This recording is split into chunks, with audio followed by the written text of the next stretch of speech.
Come on, grab a seat, and let's dine on the Survivor Review, Week 9.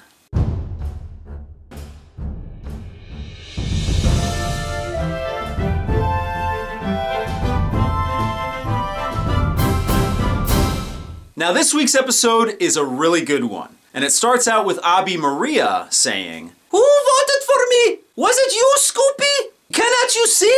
I am very angry right now. I know it's really hard to tell because I'm not acting much different than I normally do, but I am more angry now than normal. There are nuances. Now get out of my face!" So instead of leaving well enough alone and letting Abi Maria further drive a wedge between herself and Mike Scoopin, Jonathan Penner has to muscle in and say, "Nope, I was the one who voted for you." Jonathan, cannot you see you're making things more difficult for yourself? Let Abi Maria do your work for you. Which brings me to Survivor Pro Tip number 473. If somebody's getting blamed for something on Survivor, never ever step in and say, "Nope, it was me. You can blame me." Even if you did do it, let people fight, especially people you want to drive apart. Unless you think that Survivor isn't difficult enough of a game and you want to make it harder for yourself. So the next day, Lisa's having somewhat of a breakdown. You see, in normal everyday life, she's not a manipulator, so she's having difficulty with the game of Survivor.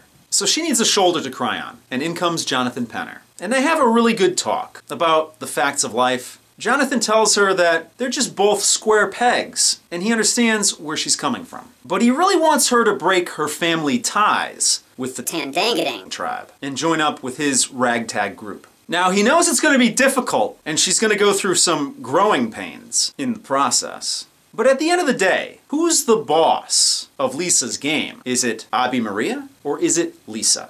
Now, everybody's got their different strokes on how they're playing this game. And it's no small wonder that Lisa has made it this far. So you know what, Lisa? Cheers. You should be proud of yourself. So basically, Jonathan's working over Lisa, trying to get that fifth vote to stay in this game. He's working all the angles. So then it's time for the reward challenge. And this challenge incorporates one of my all-time favorite games into it, Search for the Bag of Balls. Now, I try and host this game on every first date I have. Unfortunately, most of the time it gets played on the third date. But still, a very fun game. Anyway, the actual reward on this challenge is something that's been missing from Survivor for many seasons, and that's local flavor. You see, the winners of the challenge get to bring supplies and toys to the local village, which reminds me of Survivor Africa. So there are 9 survivors left, and this is a team reward challenge, and they split the survivors into 2 teams, so that leaves an odd man out. Or in this case, an odd woman out. So while the survivors are fighting for reward, Abi Maria is in a corner somewhere. Get out of my face! I think Abi Maria has set a record for competing in the least amount of challenges. Anyway, when it's all said and done, Malcolm, Denise, Jonathan, and Carter win the challenge. So they bring the supplies and toys to the local Filipino village. And it reminds Malcolm of the time that he spent in Micronesia teaching school children after he got out of college. And it makes him question the path that he's on currently, because he's a bartender right now. He says that working with kids means more to him than pouring drinks for girls at bars. Well, Malcolm, pouring drinks for girls at bars is how kids are made. Now, a few weeks back, I told you that I have some stuff in common with Not So Vanilla Pete. Well, I also have some stuff in common with Malcolm. I was a bartender too, and I had long hair. Not quite as long as Malcolm's though. And I've been bartending off and on for as long as you've been watching Survivor. So let me give you a tip here. You can still teach students and pour drinks for girls at bars. It's just that those students will be college girls. And what's wrong with that? So while the winners are enjoying their reward challenge feast, the losers are back at camp, and Abi Maria is treating Lisa with a lot of grace. Don't say anything! I know what you're going to say! I think you're gullible and naive. Oh yeah, and don't forget to vote with us! Tonight, Peener goes! Now get out of my face! So Artis is worried that Abi Maria's grace is going to ruin everything for his alliance. We'll see. So up next is the immunity challenge. And basically you have to balance your balls on a paddle. Now right away Mike Scoopin is winning this thing. But Not So Vanilla Pete is trying to give him a run for his money. Then, in a freak accident, Not So Vanilla Pete loses 2 balls.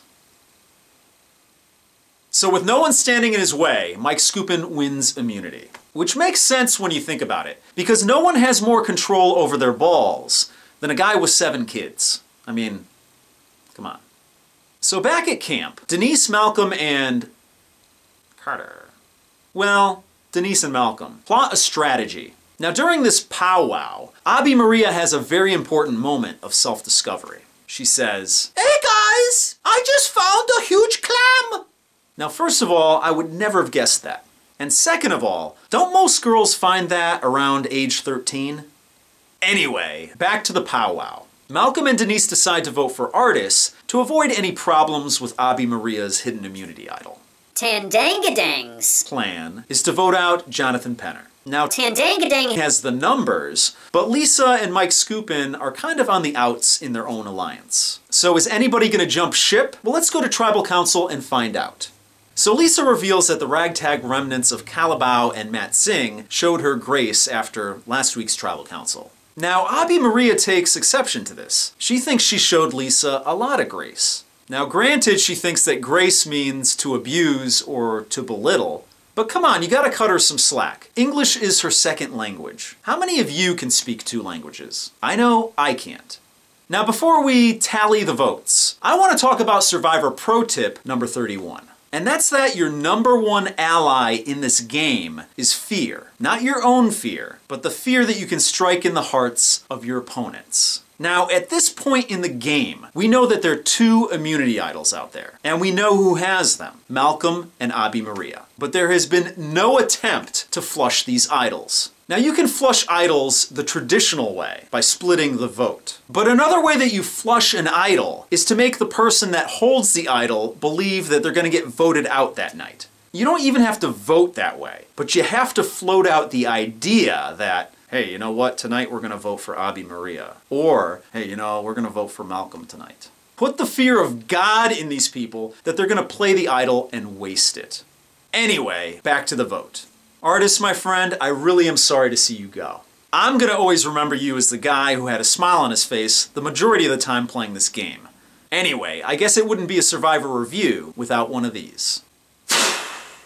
Now, last week I ended my show talking about a sick little girl named Ella. And I just want to personally thank Artis and Mikey Plotz for making donations. Also, I want to thank Darren for spreading the word on Facebook. I also want to thank anybody else who's shown support for Ella. If you want to find out more about her, you can check in the description down below. So let's check the Nexus 4 and see what the survivors have to say on Twitter. Artis says, "Ha ha ha!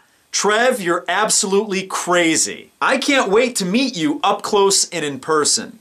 Well, unless any of the survivors want to pull a Matt Quinlan and invite me to the Survivor finale, I'm going to have to make plans to see you in the bayou. I hear you guys have some great food down there in Louisiana. Mike Skupin tweets, "A few insightful Survivor bloggers and an insightful fan. Hashtag follow Friday." And boom! I get more Twitter followers. Mike, it's an honor to be knighted for the day by Survivor royalty. Mike also tweets, "Very clever, bro," in response to last week's Survivor review. And that is very cool, bro. So let's check YouTube and see if there's anything going on over there. Whoa, look at this! I got a note from Christina Cha. She says, "So glad you figured out how to pronounce the new merged name. We finally figured it out how to say it on our show. Love to have you call into our show. It would be a great way to promote your recaps, which I still watch and love. By the way, any luck on your Survivor audition?" Christina, I gotta check YouTube more often. Sorry for the slow as molasses reply. I'd love to call into your show. You and those 2 guys from Expedition Unwatchable do a great job. Now, if you guys don't know what I'm talking about, Christina Cha has her own Survivor recap show on AfterBuzzTV.com. So you can check it out there, or you can download the podcast on iTunes, which is what I do. And if you catch them on iTunes, make sure you give them a 5-star rating over there. It'll help them out. So before I take off, I just want to mention that my dad is on the cover of Time magazine this week. Not the front cover, the back cover. But still, it's the cover. So that's it for this week. What you need to do is hit the subscribe button right up here. You need to follow me on Twitter, Tout, and Facebook at SurvivorTrev. And I know I haven't been touting a whole lot lately, but I do have plans to return to touting at some point. So still follow me over there. Anyway, have a happy Thanksgiving if you live in the United States. If you don't, then enjoy a nice meal. And I'll see you guys next week.